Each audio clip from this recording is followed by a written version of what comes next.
A Pequena Caixa de Gwendy, Stephen King e Richard Chizman. Narração, Dani Bernardo.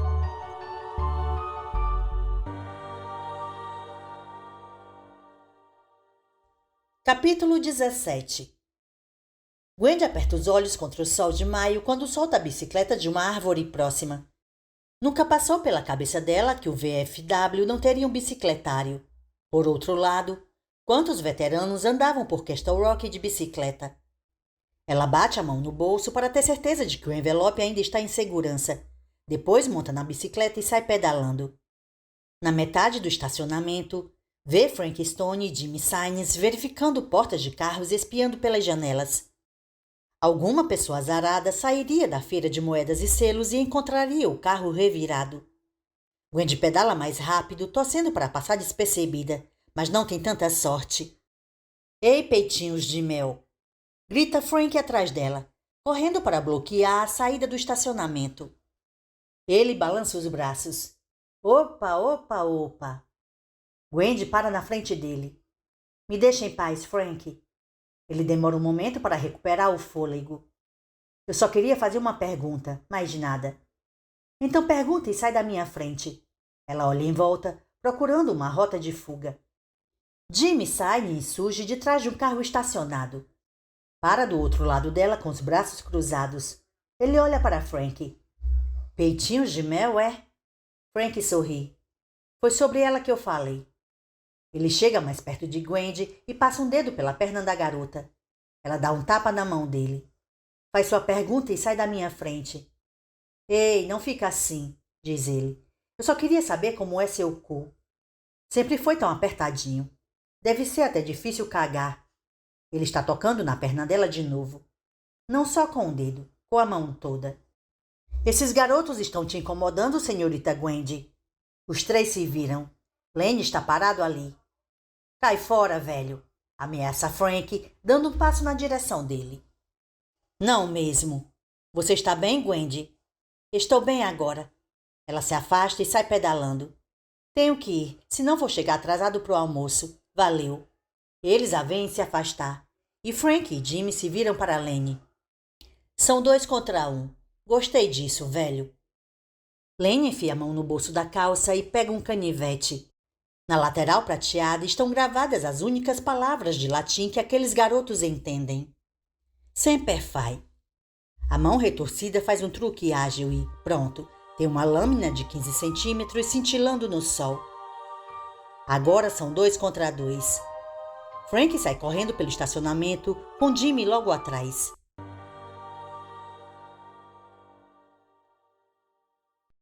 Capítulo 18. Que novidade! Gwendy venceu de novo, diz Sally, revirando os olhos e jogando as cartas no tapete. Há 4 garotas sentadas em círculo no chão da sala dos Peterson. Gwendy, Sally Ackerman, Brigitte Desjardins e Josie Wainwright. Elas são do 3º ano da Castle Rock High e visitantes frequentes da casa dos Peterson naquele ano.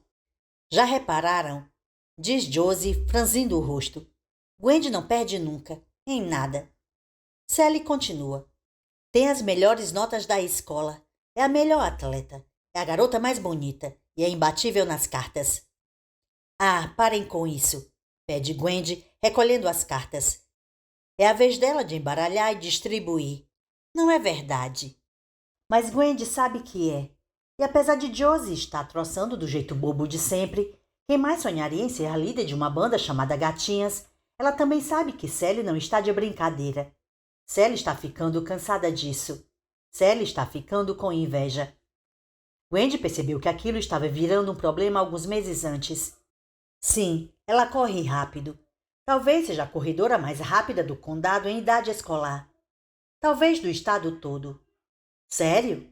Sim, sério. E tem as notas. Ela sempre tirou boas notas na escola. Mas nos primeiros anos tinha que estudar muito para mantê-las. E mesmo então, de vez em quando, havia algumas Bs acompanhando todos os As do boletim. Agora, ela mal encosta nos livros. E as notas são as mais altas da turma toda do 2º ano. Ela já chegou ao ponto de escrever respostas erradas de propósito, só para evitar mais uma nota perfeita. Ou se obriga a perder nas cartas e no fliperama, só para que os amigos não fiquem desconfiados. Independentemente dos seus esforços, eles sabem que tem alguma coisa estranha. Além dos botões, além das moedas, além dos chocolatinhos, a caixa deu a ela, bem, poderes. Sério? Sim, sério. Ela não se machuca mais. Não tem distensões musculares da corrida. Não fica com galos nem hematomas do futebol. Não se arranha nem se rala por ser estabanada. Não dá nenhuma topada no dedo do pé e nem quebra a unha. Ela não consegue se lembrar a última vez que precisou de um band-aid. Até a menstruação é tranquila. Não tem cólicas, saem algumas gotas no absorvente e acabou. Agora, o sangue de Gwendy fica onde deveria estar. Essas percepções são ao mesmo tempo fascinantes e apavorantes. Ela sabe que é a caixa que está fazendo isso, ou talvez os chocolates, mas ambos são a mesma coisa. Às vezes, ela queria poder conversar com alguém sobre isso. Às vezes, queria ainda ser amiga de Olive. Talvez ela fosse a única pessoa no mundo que acreditaria nela. Wendy coloca o baralho no chão e fica de pé. Quem quer pipoca e limonada? 3 mãos se levantam. Wendy vai até a cozinha.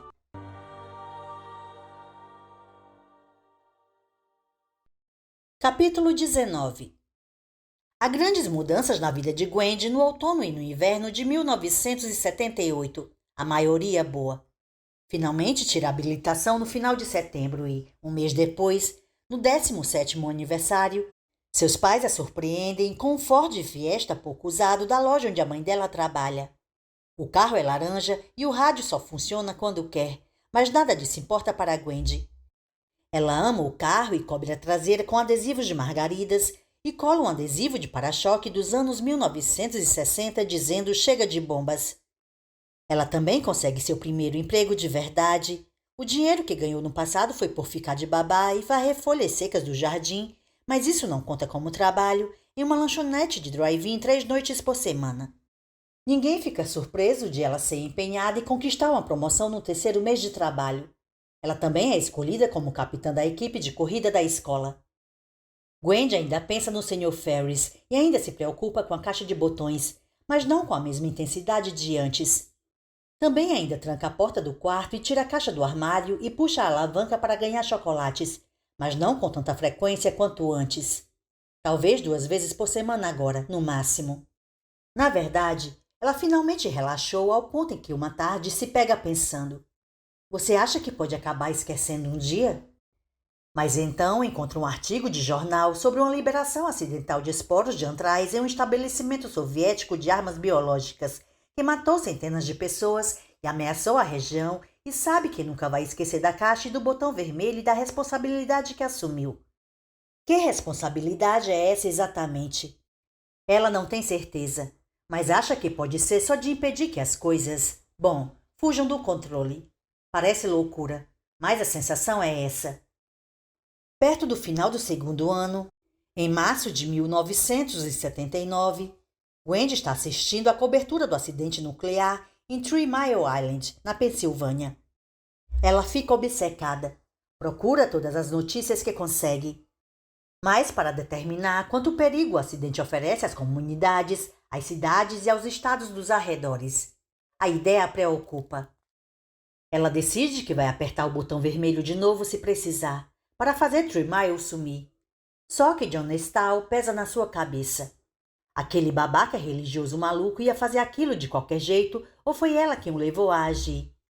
As enfermeiras iam envenenar os bebês de qualquer modo ou foi Gwendy Peterson que ofereceu a loucura adicional de que elas precisavam?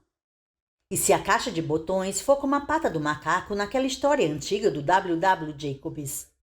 E se deixar as coisas piores em vez de melhores? E se ela deixar as coisas piores? Com John Nestal eu não entendia. Agora entendo. E não foi por isso que o Sr. Ferris confiou a caixa a mim, para fazer a coisa certa quando a hora chegasse. Quando a situação na 3 Mile Island é controlada e os estudos subsequentes afirmam que não há mais perigo, Wendy fica satisfeita e aliviada. Sente como se um peso tivesse sido tirado de suas costas.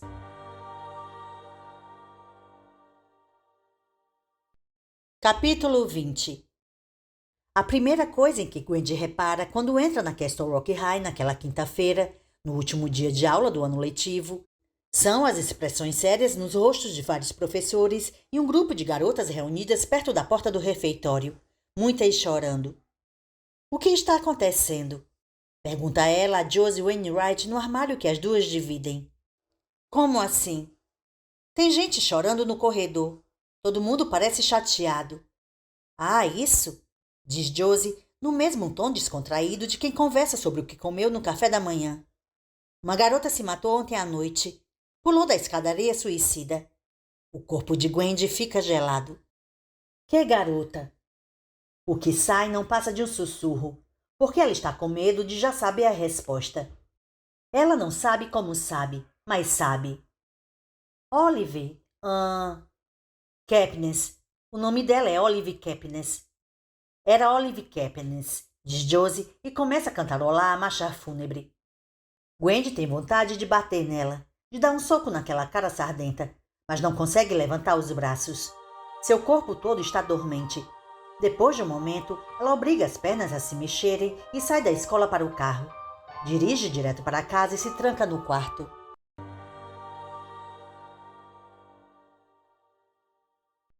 Capítulo 21. A culpa é minha, pensa Wendy pela 100ª vez quando entra com o carro no estacionamento do Parque Recreativo de Castleville. É quase meia-noite e o estacionamento de cascalho está vazio. Se eu não tivesse deixado de ser amiga dela...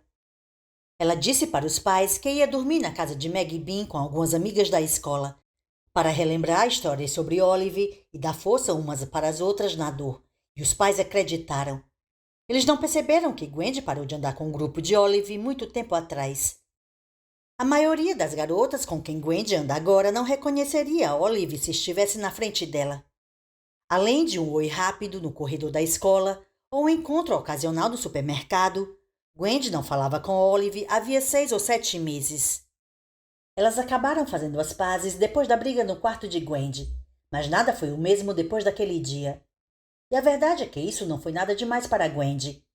Olive estava ficando sensível demais, dando trabalho demais.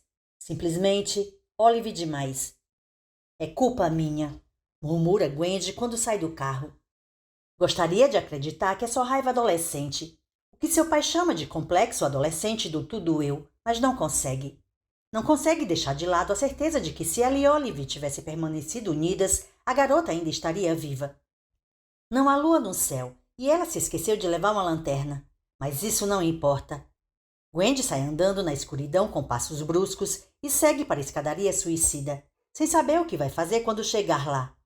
Ela está na metade do parque quando percebe que não quer ir até a escadaria suicida. Na verdade, não quer ver aqueles degraus nunca mais. Isso é loucura, e a escuridão só deixa as coisas mais sombrias. Mas e se ela encontrasse Olive na metade do caminho? Olive com a cabeça meio esmagada e um olho pendurado na bochecha. E se Olive a empurrasse? Ou a convencesse a pular? Wendy dá meia volta, entra no pequeno Fiesta e volta para casa. Passa pela sua cabeça que ela pode providenciar para que mais ninguém volte a pular daquela escada.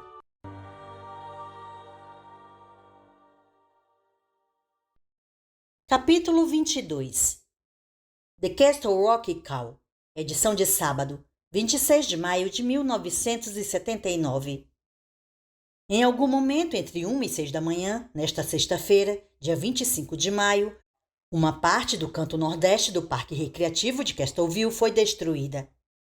A escadaria histórica e a plataforma do mirante, assim como quase 6.000 metros quadrados de propriedade do Estado, desabaram, deixando uma pilha de ferro, aço, terra e destroços. Numerosas autoridades ainda estão no local investigando a cena para determinar se o desabamento foi resultado de causas naturais ou provocadas pelo homem.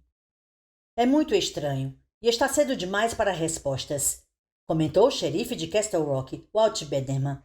Não sabemos se houve um terremoto menor com epicentro nessa área ou se alguém sabotou a escadaria ou o quê. Estamos trazendo investigadores de Portland, mas eles só devem chegar amanhã de manhã. Então é melhor esperar para darmos qualquer outra declaração. Castleville foi recentemente cena de uma tragédia, quando o corpo de uma garota de 17 anos foi encontrado na base do penhasco.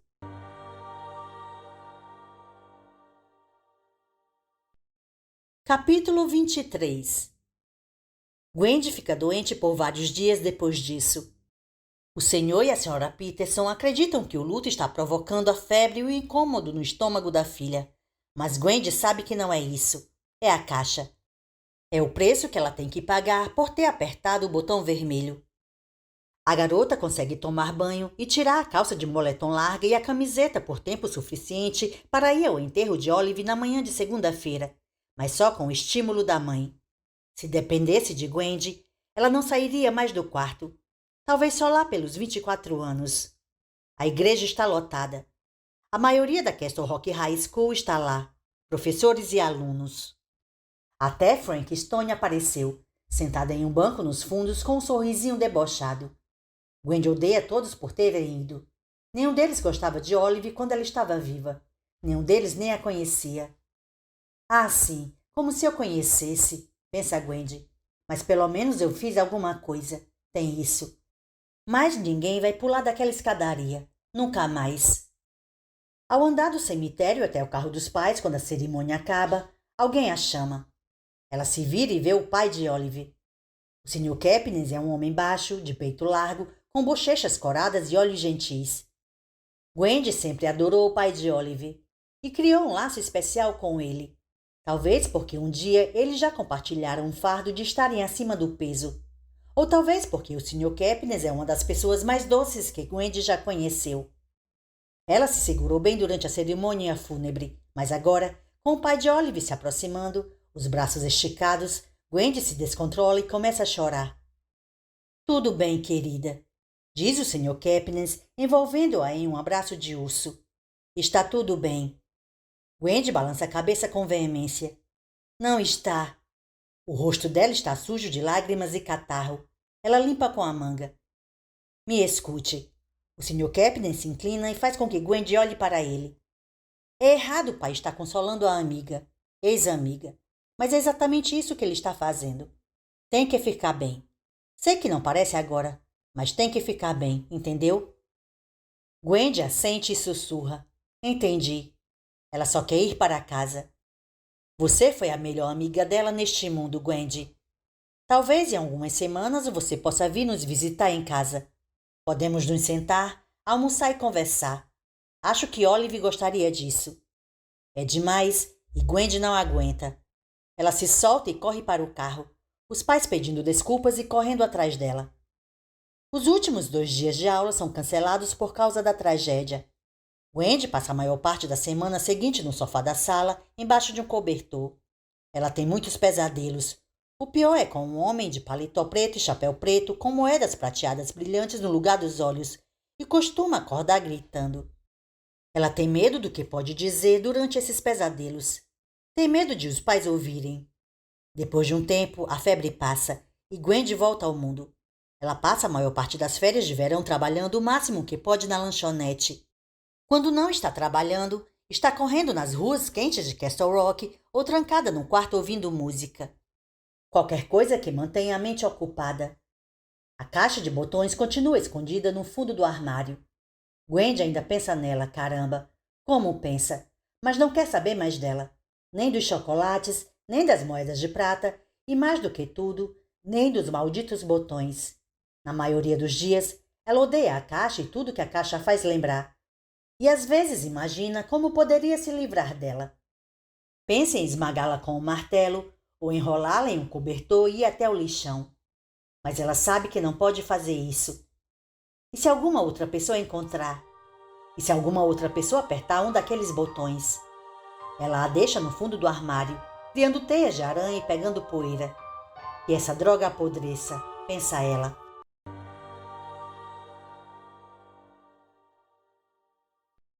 Capítulo 24. Gwendy está pegando sol no quintal, ouvindo Bob Seger e The Silver Bullet Band em Walk Mensone, quando a Sra. Peterson sai de casa levando um copo de água gelada. A mãe dá o copo a Gwendy e se senta na beira de uma cadeira de praia. Você está bem, querida? Gwendy tira os fones de ouvido e toma um gole. Estou. A Sra. Peterson a observa sem falar nada. Tá, pode ser que eu não esteja bem, mas estou melhor. Espero que sim. Ela aperta a perna de Gwendy. Você sabe que estamos aqui se quiser conversar sobre qualquer coisa. Eu sei. É que você fica tão quieto o tempo todo. Estamos preocupados. Eu estou com muita coisa na cabeça. Ainda não está pronta para ligar para o Sr. Kepnes? Wendy não responde. Só balança a cabeça em negativa. A Sra. Peterson se levanta da cadeira. Só se lembre de uma coisa. O quê? Vai melhorar. Sempre melhora. É mais ou menos o que o pai de Olive disse. Wendy espera que seja verdade, mas tem suas dúvidas. Ei, mãe. A Sra. Peterson para e se vira. Eu te amo.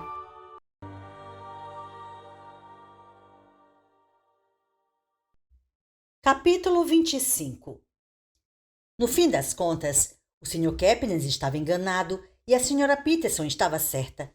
As coisas não ficam bem, mas melhoram. Wendy conhece um garoto. O nome dele é Harry Streeter. Ele tem 18 anos, é alto, bonito e engraçado.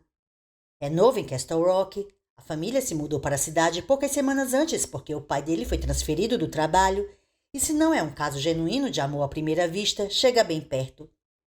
Wendy está atendendo no balcão da lanchonete, entregando sacos de pipoca com manteiga, embalagens de Lef-Tef, saquinhos de pop rocks e copos de refrigerante aos montes quando o Harry se aproxima com o irmão mais novo. Ela repara nele na mesma hora, e ele repara nela. Quando é a vez dele pedir, há uma faísca, e nenhum dos dois consegue dizer uma frase completa. Harry volta na noite seguinte, sozinho, apesar de Horror, MTV e Fantasma ainda estarem sendo exibidos, e mais uma vez espera sua vez na fila. Desta vez, junto com uma pipoca pequena e um refrigerante, ele pede o número do telefone de Wendy. Ele liga na tarde seguinte, e naquela noite a busca em um Mustang conversível vermelho. Com o cabelo louro e os olhos azuis, ele parece um astro de cinema. Eles vão jogar boliche e comer pizza no primeiro encontro. Vão patinar no Gates Falls Roller Rink no segundo, e depois disso se tornam inseparáveis. Piqueniques no Lago Castle, passeios a Portland para visitar museus e shopping grande, cinema, caminhadas. Eles até correm juntos e mantêm uma sincronia perfeita. Quando as aulas recomeçam, Wendy está usando o anel de formatura de Harry e uma corrente de prata no pescoço e tentando pensar em como conversar com a mãe sobre métodos contraceptivos. Essa conversa só vai acontecer quase 2 meses depois do começo das aulas, mas quando acontece, Wendy fica aliviada de descobrir que a mãe, além de compreensiva, também liga e marca consulta médica para ela. Valeu, mãe! Há outras mudanças também. Para a consternação dos treinadores e das colegas, Wendy decide não participar da última temporada do time de futebol da escola. Ela perdeu a vontade de jogar. Além do mais, Harry não é atleta. É um fotógrafo dedicado, e assim eles podem passar mais tempo juntos. Wendy não consegue se lembrar de uma época em que tenha sido tão feliz. A caixa de botões ainda surge em sua mente de tempos em tempos, mas é quase como se a coisa toda fosse um sonho de sua infância. Sr. Ferris, os chocolatinhos, os dólares de prata, o botão vermelho. Alguma dessas coisas foi real? Mas correr não era negociável. Quando a temporada da corrida em ambiente fechado começa no final de novembro, Wendy está com tudo. Harry fica na beira da pista a cada treino, tirando fotos e torcendo por ela. Apesar de treinar durante a maior parte do verão e do outono, Wendy termina em um decepcionante 4º lugar no regional e não se qualifica para o estadual pela primeira vez em sua carreira no ensino médio. Ela também leva para casa 2 Bs no boletim de final de semestre em dezembro. Na terceira manhã das férias de Natal, Wendy acorda e vai ao banheiro do corredor fazer o xixi matinal. Quando termina, usa o pé direito para puxar uma balança debaixo do armário do banheiro e sobe nela. Sua intuição está certa. Ela ganhou quase 3 quilos.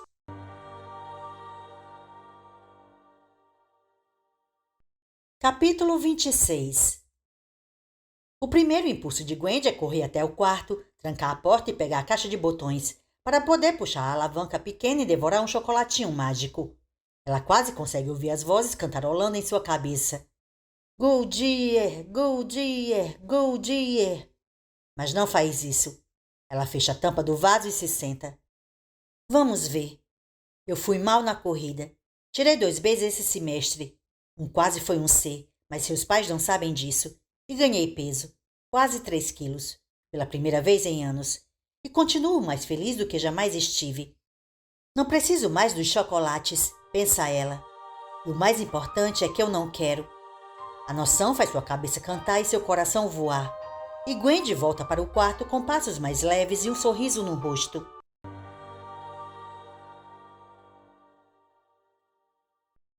Capítulo 27. Na manhã seguinte, Gwendy acorda no chão do armário. Está abraçando a caixa de botões e seu polegar direito está a 1 centímetro do botão preto. Ela sufoca um grito e puxa a mão, se arrastando como um caranguejo para fora do armário. A uma distância segura, fica de pé e repara em uma coisa que faz sua cabeça girar. A prateleirinha de madeira na caixa de botões está aberta. Nela há um chocolatinho, um papagaio, cada pena perfeita. Gwendy quer mais do que qualquer coisa sair correndo do quarto, bater a porta e nunca mais voltar, mas sabe que não pode fazer isso. Então o que ela pode fazer? Ela se aproxima da caixa de botões o mais cuidadosamente que consegue. Quando está a uma distância curta, a imagem de um animal selvagem dormindo na toca surge na cabeça e ela pensa: a caixa de botões não dá só poder, ela é poder. Mas não vou, murmura ela. Não vai o quê? Não vou ceder. Antes que possa amarelar, ela corre e pega o chocolatinho na prateleirinha. Sai andando para trás pelo quarto, com medo de dar as costas para a caixa de botões, e corre pelo corredor até o banheiro, onde joga o papagaio de chocolate na privada e dá descarga. E por um tempo, tudo fica bem. Ela acha que a caixa de botões está dormindo, mas não confia nem um pouco nisso, porque, mesmo que esteja dormindo, ela dorme com um olho aberto.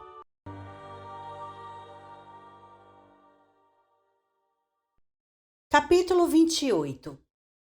2 eventos transformadores acontecem no começo do último semestre de Gwendy no ensino médio. Sua aplicação para estudar psicologia na Universidade Brown é aceita de forma antecipada e ela transa com Harry pela primeira vez.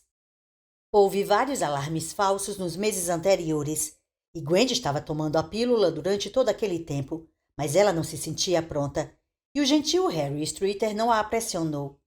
O ato é finalmente consumado no quarto de Harry à luz de velas na sexta-noite, no dia da grande festa de trabalho do pai dele. E é tão esquisito e maravilhoso quanto era esperado. Para fazer as melhorias necessárias, Gwendy e Harry repetem o ato nas 2 noites seguintes, no banco de trás do Mustang.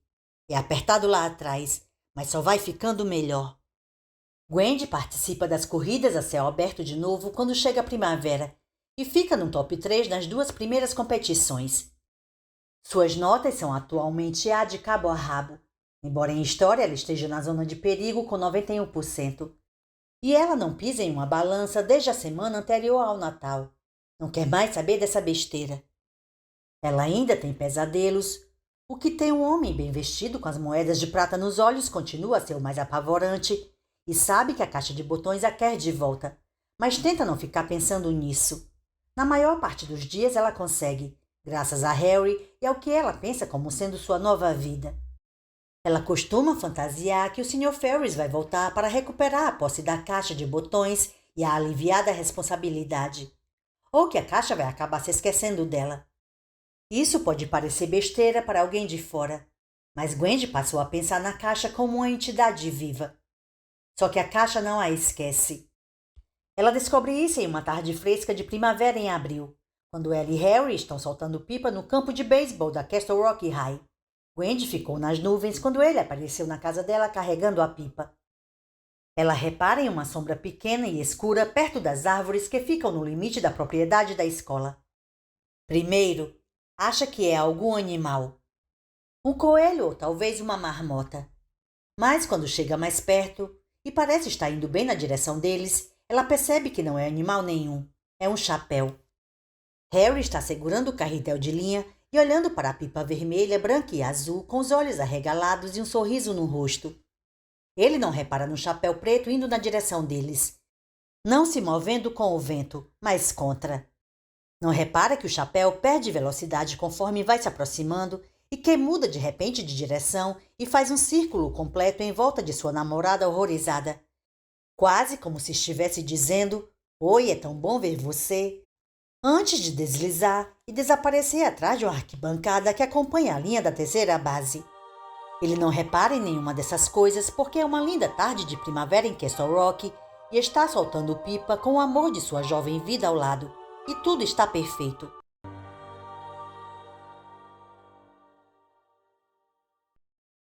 Capítulo 29. A primeira metade de maio se passa em uma confusão de aulas, provas e organização da formatura. Tudo precisa ser decidido. Desde o tamanho dos capelos e das becas, ao convite que deve ser enviado pelo correio e os toques finais para a festa de formatura. As provas finais estão marcadas para a semana de 19 de maio e a cerimônia de formatura de Castle Rock High School vai acontecer no campo de futebol americano na terça-feira da semana seguinte, no dia 27. Para Gwen e Harry está tudo combinado. Depois que a cerimônia terminar, eles vão trocar de roupa e seguir para a casa de Bridget Desjardins, onde vai haver a maior e melhor festa de formatura da escola. Na manhã seguinte, eles vão acampar por uma semana em Casco Bay, só os dois. Quando voltarem para casa, vai ser trabalho no drive-in para Gwen e na loja de materiais de construção para Harry. No começo de agosto, férias de 10 dias no litoral com a família de Harry. Depois disso, a faculdade. Brown para Gwen, Providence, que fica perto para Harry, e um novo e empolgante capítulo da vida deles. Os dois mal podem esperar. Gwen sabe que precisa tomar uma decisão sobre o que fazer com a caixa de botões quando chegar a hora de ir para a faculdade. Mas ainda tem alguns meses até lá, e naquela noite sua prioridade é outra. A maior decisão que Gwen tem que enfrentar no momento é que vestido usar na festa de Bridget. Meu Deus, diz Harry sorrindo. Escolhe logo um, ou vai assim. Assim por acaso é de sutiã e calcinha. Gwen o cutuca nas costelas e vira a página do catálogo. Fácil para você falar. Você vai botar a calça jeans e camiseta e ficar lindo. Você fica maravilhosa de lingerie. Eles estão deitados de bruços na cama de Gwen. Harry está brincando com o cabelo dela. Gwen está folheando o catálogo da Brown. O senhor e a senhora Peterson estão jantando com os vizinhos que moram no fim do quarteirão e só devem voltar mais tarde. Gwen e Harry chegaram uma hora antes e Gwen ficou um pouco surpresa de não precisar usar a chave.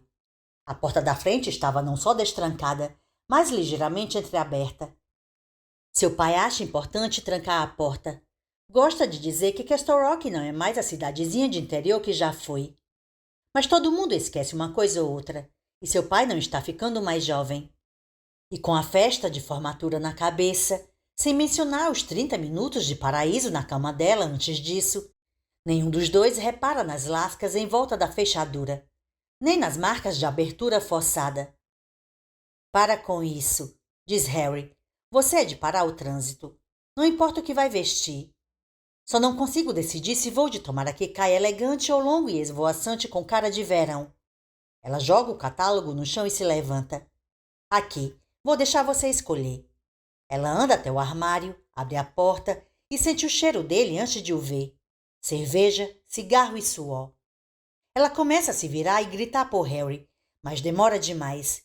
2 braços fortes saem das sombras e do meio das roupas penduradas e a puxam para o chão. Agora ela encontra a voz.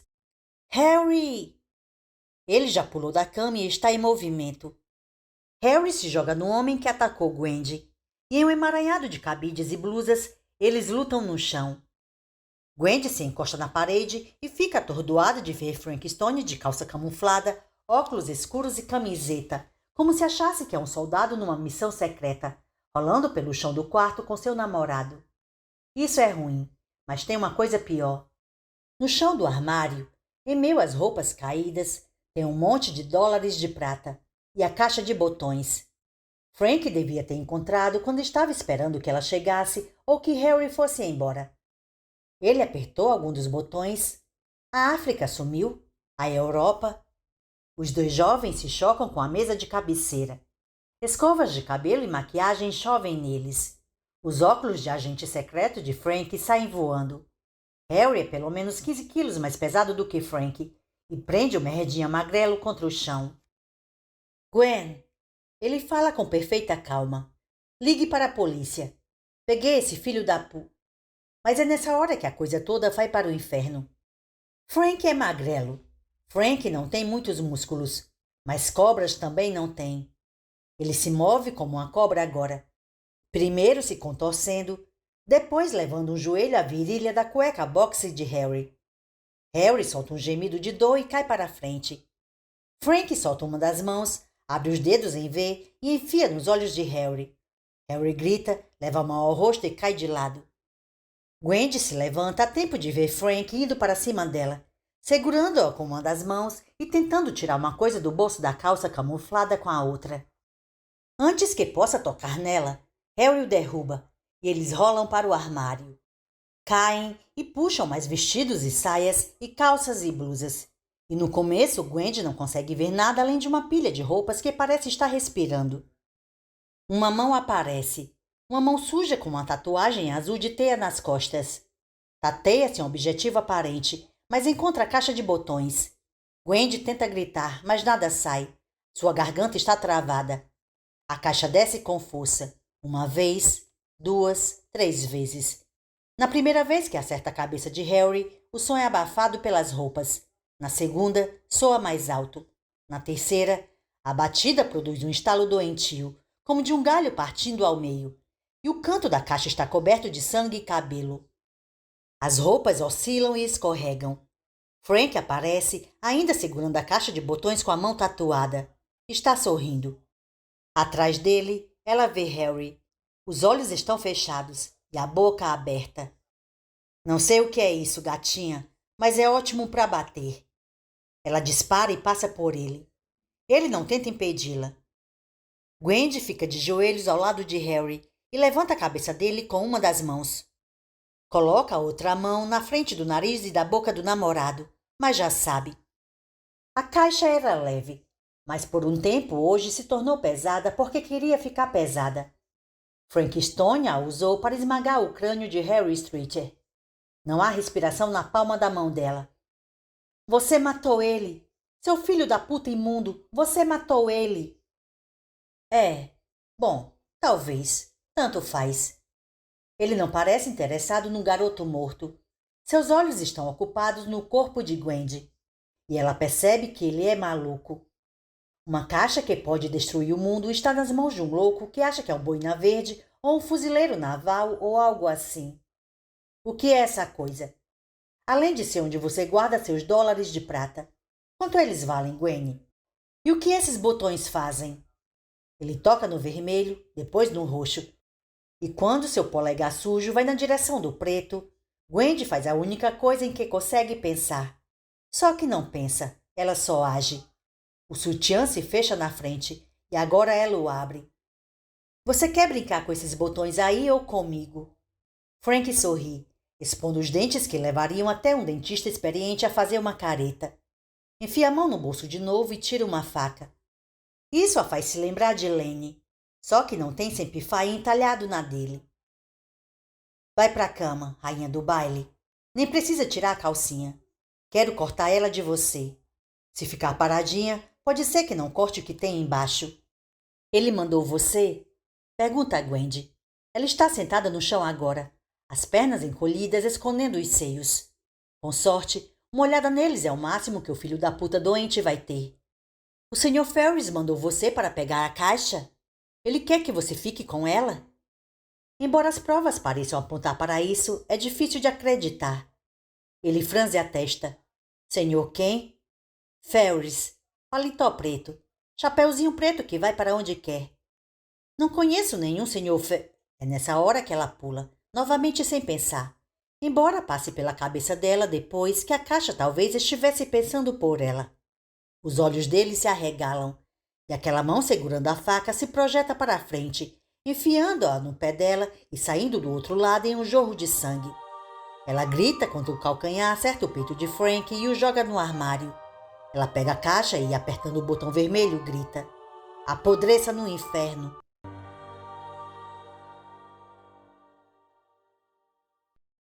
Capítulo 30. Wendy Peterson se forma na Brown summa cum laude em junho de 1984. Ela não corre desde a primavera do último ano de ensino médio. O ferimento de faca no pé infeccionou quando ela estava no hospital. E apesar de a infecção ter passado, ela perdeu parte do pé. Ainda manca um pouco, embora agora mal dê para perceber. Ela vai jantar com os pais depois da cerimônia, e eles se divertem. O senhor e a senhora Peterson até interrompem a longa abstinência com uma garrafa de champanhe para fazer um brinde à filha, que está entre fazer mestrado na Colômbia ou ir para a Iowa Writers Workshop. Ela acha que talvez tenha um livro na cabeça, talvez mais que um. E tem algum homem na sua vida? Pergunta a senhora Peterson. Ela está corada e os olhos estão brilhando devido ao álcool. Gwendy balança a cabeça e sorri. Não tem homem nenhum no momento. E nem vai haver no futuro, pensa ela. Ela já tem uma cara metade. É uma caixa com 8 botões no alto e 2 alavancas nas laterais. Ela ainda come um chocolatinho ocasional, mas não pega uma moeda de prata há anos. As que já tinha se foram, vendida 1 ou 2 de cada vez para comprar livros, pagar o aluguel, adeus, o luxo de um apartamento só para si, e trocar seu Fiesta por um Subaru Outback, que deixou sua mãe chocada, mas ela acabou superando. Bom, diz o Sr. Peterson, ainda tem muito tempo para isso. Sim, Gwendy sorri. Eu tenho muito tempo.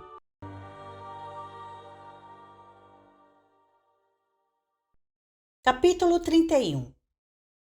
Ela vai passar o verão em Castle Rock. Então, quando os pais voltam para o hotel, Gwendy arruma as últimas coisas no baú e guarda a caixa de botões bem no fundo.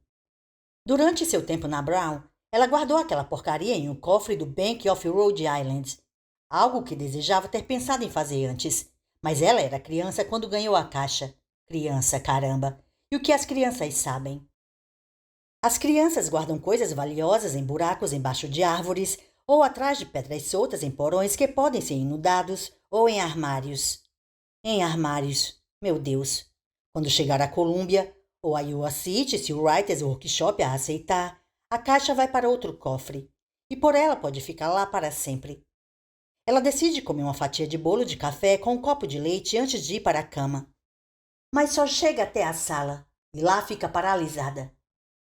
Na mesa onde ela estuda há 2 anos, ao lado de uma foto de Harry Street em um porta-retratos, há um chapéu preto pequeno. Ela não tem dúvida de que era o que viu no dia em que ela e Harry estavam soltando pipa no campo de beisebol. Um dia tão feliz aquele. Talvez o último. Venha aqui, Gwendy. Chama o Sr. Ferris da cozinha. Preciso dar uma palavrinha com você, como dizem por aí. Ela entra na cozinha, sentindo que seu corpo está agindo por conta própria. O Sr. Ferris, com o paletó preto arrumado e sem parecer nenhum dia mais velho, está sentado à mesa. Ele está com uma fatia de bolo de café e um copo de leite. O bolo e o leite dela a aguardam. Ele olha de cima a baixo, mas, como naquele dia, 10 anos antes, quando ela o conheceu no alto da escadaria suicida, sem nenhuma malícia. Que bela jovem você se tornou, Gwendy Peterson. Ela não agradece o elogio, mas se senta. Para ela, essa conversa está atrasada. Provavelmente não para ele. Ela acha que o Sr. Ferris tem uma agenda própria e que a segue rigorosamente. O que ela diz é: eu tranquei a porta quando saí. Sempre tranco. E a porta ainda estava trancada quando voltei. Eu sempre verifico. Foi um hábito que passei a ter depois do dia em que Harry morreu. Você sabe sobre Harry? Se sabia que eu queria bolo de café e leite, imagino que saiba. Claro, sei muitas coisas sobre você, Gwendy. Quanto às trancas, ele faz sinal de descaso, como quem diz, não são nada. Você veio pegar a caixa? Ela ouve ansiedade e relutância na própria voz. Uma combinação estranha, mas que ela conhece bem. Ele a ignora, ao menos por enquanto. Como falei, sei muitas coisas sobre você, mas não sei exatamente o que aconteceu no dia em que o tal Stone foi à sua casa. Sempre há um momento de crise com a caixa de botões. O momento da verdade, pode-se dizer. E quando chega, minha capacidade de ver se perde. Conte para mim o que aconteceu. Eu tenho que contar? Ele levanta a mão em um gesto como quem diz, você que sabe. Eu nunca contei para ninguém. E eu diria que nem vai. É sua única chance. Eu falei para ele apodrecer no inferno e apertei o botão vermelho. Não quis dizer de forma literal, mas ele tinha acabado de matar o garoto que eu amava. Enfiou uma faca na porra do meu pé. E foi o que saiu. Eu nunca achei que ele realmente... Mas foi o que aconteceu. Ela fica em silêncio ao se lembrar de como o rosto de Frank começou a ficar preto, que os olhos ficaram enevoados e penderam para fora das órbitas, que sua boca se abriu, o lábio inferior se desenrolando como uma persiana quebrada. O grito dele, surpresa, dor, as duas coisas, ela não sabe, que fez dentes voarem das gengivas em putrefação em uma chuva amarela e preta. O maxilar se soltando, o queixo caindo até o peito, o som horrendo que o pescoço fez quando rasgou ao meio. Os rios de pus das bochechas quando se abriram como lona podre. Não sei se foi no inferno, mas ele certamente apodreceu, diz Gwendy. Ela afasta o bolo de café. Perdeu o apetite. Que história você contou? Pergunta ele. Me fale sobre isso. Você deve ter pensado em tudo muito rápido. Não sei se pensei. Eu sempre me questionei se foi a caixa que pensou por mim. Ela espera que ele responda. O Sr. Ferris não fala nada e ela continua. Eu fechei os olhos e apertei o botão vermelho de novo enquanto imaginava Frank desaparecendo. Me concentrei nisso com o máximo de força que consegui e, quando abri os olhos, só Harry estava no armário. Ela balança a cabeça impressionada. Funcionou. Claro que funcionou. O botão vermelho é muito versátil, podemos dizer assim? Sim, vamos dizer assim. Mas em 10 anos você só o apertou umas poucas vezes, demonstrando que é uma pessoa de vontade forte e controle mais forte ainda. Eu a saúdo por isso. Ele realmente faz isso, erguendo o copo de leite. Uma vez já foi demais.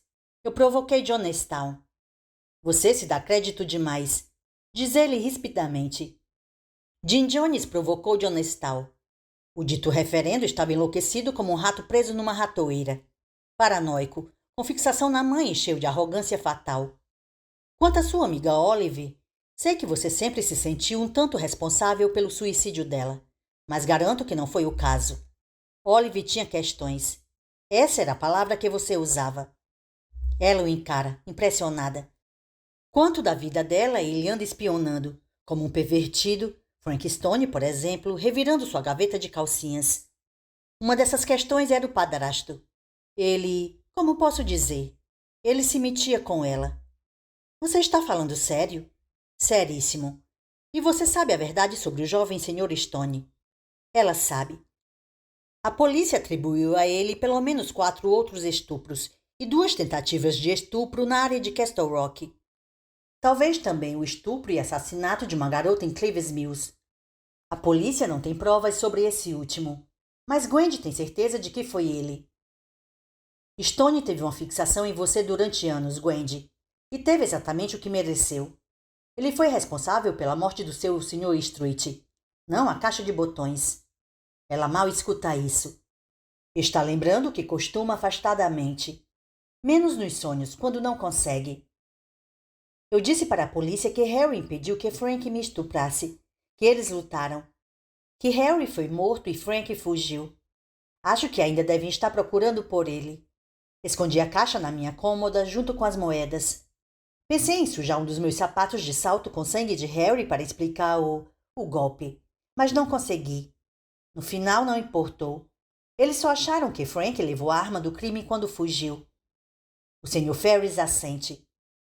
Não chega perto de podermos dizer que tudo está bem quando acaba bem, mas ficou melhor que poderia, pelo menos. O rosto de Gwendy se abre em um sorriso amargo que a faz parecer bem mais velha do que seus 22 anos indicam. Você faz tudo parecer tão bom, como se eu fosse a Santa Gwendy, mas eu sei.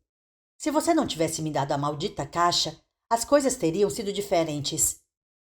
Se Lee Harvey Oswald não tivesse conseguido um emprego no Texas Books Depository, Kennedy teria terminado seu mandato, diz o Sr. Ferris. Dá para usar o si para um monte de coisas até enlouquecer, minha garota. Pode falar o que quiser, Sr. Ferris, mas se você não tivesse me dado aquela caixa, Harry ainda estaria vivo. E Olive? Ele pensa. Harry? Sim, talvez. Talvez. Mas Olive estava condenada. Você não tem responsabilidade nenhuma pelo que houve com ela. Pode acreditar. Ele sorri. E boas notícias. Você será aceita em Iowa. Seu primeiro livro? Outro sorriso. Bom, Vamos deixar que isso seja surpresa. Só vou dizer que você vai querer usar seu vestido mais bonito quando for buscar seu prêmio. Que prêmio? Ela fica ao mesmo tempo surpresa e meio enojada pelo quanto anseia por essa informação. Ele mais uma vez balança a mão em um gesto de deixa pra lá. Já falei muito. Se falar mais, vou alterar o rumo do seu futuro. Então não me provoque, por favor. Eu posso acabar cedendo se você insistir, porque gosto de você, Gwendy. Seu tempo como proprietária da caixa tem sido excepcional. Sei o peso que tem sido. Às vezes como carregar um saco invisível cheio de pedras nas costas, mas você nunca vai saber o bem que fez. Os desastres que evitou. Quando usada com má intenção, o que você nunca fez, aliás, mesmo seu experimento na Guiana foi feito por pura curiosidade, a caixa tem uma capacidade inimaginável para o mal. Quando deixada em paz, pode ser uma força intensa do bem. Meus pais estavam a caminho do alcoolismo, diz Gwendy. Pensando bem, tenho quase certeza disso, mas eles pararam de beber. Sim, e quem sabe quantas coisas piores a caixa pode ter impedido durante o tempo que você ficou com ela. Massacres?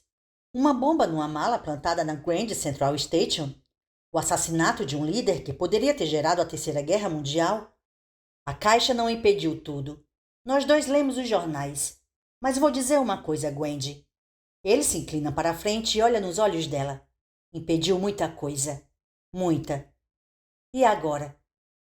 Agora vou te agradecer se você me devolver a caixa de botões. Seu trabalho está feito. Ao menos essa parte. Você ainda tem muitas coisas a dizer para o mundo. E o mundo vai ouvir. Você vai entreter as pessoas, o que é o maior dom que um homem ou uma mulher pode ter. Vai fazê-las rir, chorar, ofegar, pensar. Quando chegar aos 35, vai ter um computador em vez de uma máquina de escrever. Mas os dois são uma espécie de caixa de botões, não acha? Você vai viver uma vida longa. Longa quanto? Mais uma vez ela sente aquela mistura de avidez e relutância. Isso eu não vou contar. Só que você vai morrer cercada de amigos, com uma camisola linda com flores azuis na barra. Vai haver sol brilhando na sua janela e, antes de você partir, você vai olhar para fora e vai ver um bando de pássaros voando para o sul. Uma imagem final da beleza do mundo. Vai haver um pouco de dor, não muita. Ele come um pedaço do bolo de café e se levanta. Muito gostoso, mas já estou atrasado para o meu próximo compromisso. A caixa, por favor. Quem vai ficar com ela agora? Ou você também não pode me contar? Não tenho certeza ainda.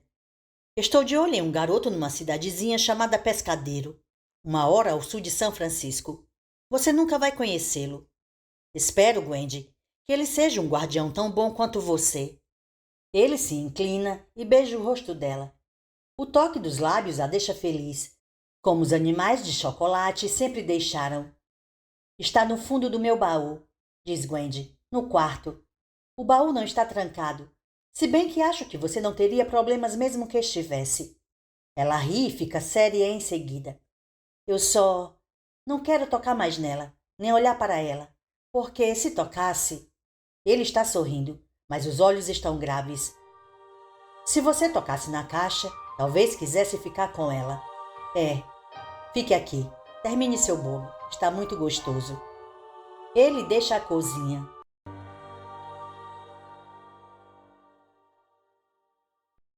Capítulo 32. Gwendy fica sentada à mesa. Come o bolo de café em pedacinhos pequenos e lentos, tomando um golinho de leite depois de cada um. Ela ouve o gemido que a tampa do baú faz quando é erguida. Ouve o gemido quando é baixada. Ouve o ruído das fivelas sendo cuidadosamente fechadas. Ouve os passos dele se aproximando da porta do corredor e pararem lá. Será que ele vai dizer adeus? O homem de paletó não diz. A porta do apartamento se abre e se fecha silenciosamente. O senhor Richard Ferris, encontrado pela primeira vez em um banco no topo da escadaria suicida de Castleville, foi embora da vida dela. Gwendy fica mais um minuto sentada, terminando o último pedacinho de bolo e pensando em um livro que quer escrever. Uma saga longa sobre uma cidadezinha no Maine, bem parecida com a dela. Vai haver amor e horror. Ela ainda não está pronta. mas acha que estará em breve, em 2 anos, no máximo 5.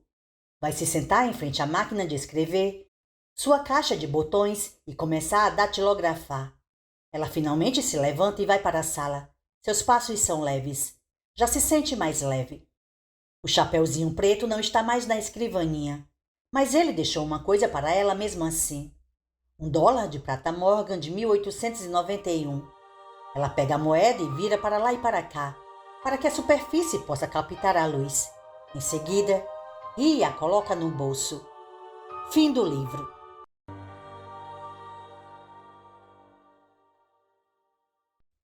Oi, gente, eu sou Dani Bernardo e acabamos mais uma leitura aqui no canal. Mais um livro de Stephen King com parceria de Richard Chizma, que é um autor, produtor e editor de contos focados no gênero de horror e ficção científica. O livro, na verdade, era uma novela inacabada de King, e após o contato com Chizma, resolveram finalizar o projeto. Aqui nós temos mais uma história que se passa na mística cidade de Castle Rock, onde uma misteriosa caixa oferece poderes extraordinários para a protagonista. A história mistura um pouquinho de elementos de suspense, fantasia e reflexões sobre escolhas que moldam nossas vidas. Lembrando, gente, que esse é o primeiro livro de uma trilogia e ainda tem muita história sobre a caixa misteriosa.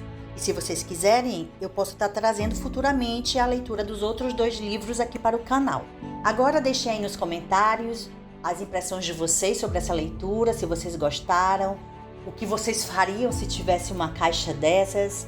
Lembrando mais uma vez que a participação de vocês aqui no canal é muito importante. A vocês que estão dando like, estão compartilhando, estão deixando comentários, vocês que estão usando a ferramenta Valeu Demais, que estão ajudando com o Pix e comprando livros ou qualquer produto usando o meu link da Amazon, vocês estão ajudando muito o canal a crescer. Gente, mais uma vez, muito obrigado. Eu vou ficando por aqui. Um beijão e até a próxima.